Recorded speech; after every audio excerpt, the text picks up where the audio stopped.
Well, I guess there are actually, there's three names in my name.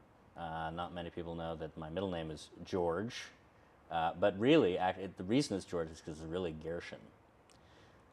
So Eli, and not Eli. A lot of people, when they meet me and see my name, think that it's Eli, except, interestingly, French people, because they pronounce it Eli. That comes from a relative, I believe a great grandfather named Eliezer.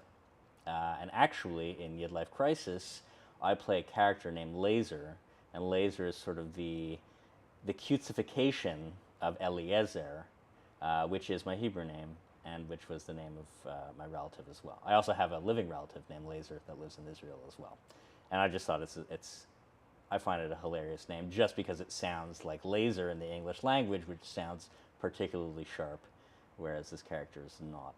He does not dress particularly sharp, let's put it that way.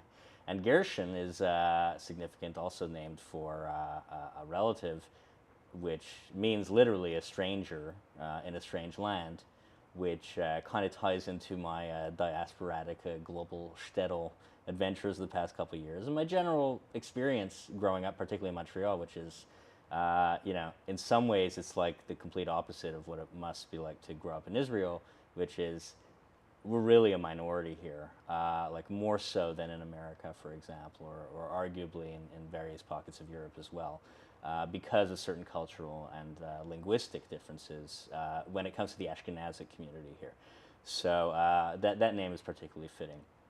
The last name, Battalion, is interesting, and we've been trying to figure this out. I've been meeting with various battalions along the way, trying to figure out the origins of this name. One of them, Shira Battalion, was suggesting perhaps it's Bat Elyon, daughter of Elyon, or I suppose daughter of God, which would be very interesting. I think also I've seen when I look up the name, because I Google myself ever so often. I find there are various Czech things or things that are Slavic or in Eastern Europe that have that name. I think it literally means the same as it does in English, which is a military unit. But I had a friend who had a Polish girlfriend who suggested it might have meant like rough or rough animal, which I take as a compliment as well. So that's the bizarre composite of my name. It's Eliezer from the Bible, Gershon also from the Bible, and some rough military unit. And somehow comedy comes out of that.